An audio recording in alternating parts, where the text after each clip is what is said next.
Astagfirullahaladzim. Aduh, tolong, tolong, tolong, tolong, tolong.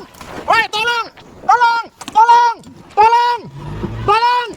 Seorang pria yang menagih utang ditabrak mobil minibus hingga terbawa sejauh 3 km di Jalan Ria Kudus, Sukarame, Bandar Lampung.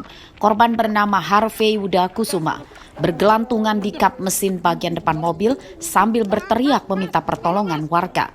Korban akhirnya berhasil menjatuhkan diri setelah kecepatan mobil melambat saat akan menyalip. Mobil pelaku kemudian kabur ke arah jalan tol Kota Baru. Korban merupakan pengusaha hasil bumi. Akibat kejadian itu, korban menderita luka lecet-lecet dan memar di tubuhnya dan hingga Senin siang masih menjalani perawatan di rumah sakit. Menurut korban, penabrakan itu terjadi pada hari Sabtu lalu.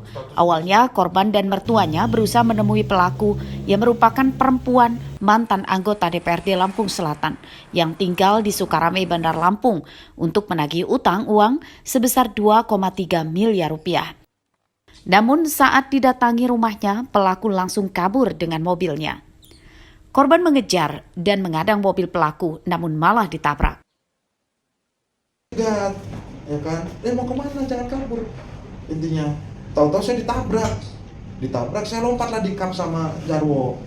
Saya naik ke kap, langsung saya ambil HP buat bukti, saya videoin. Berhenti dulu. Saya dibawanya dari UIN sampai Di kap itu? Di kap demi Allah, berdua.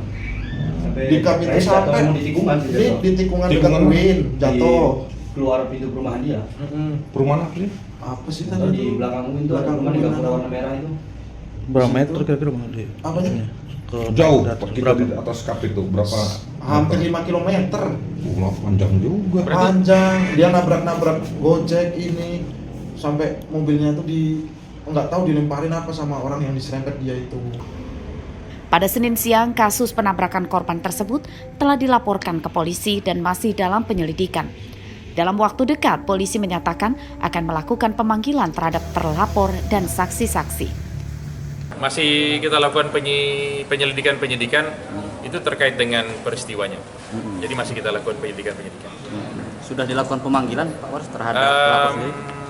Nanti saya cek ya, sudah dipanggil apa belum. 3 hari yang lalu.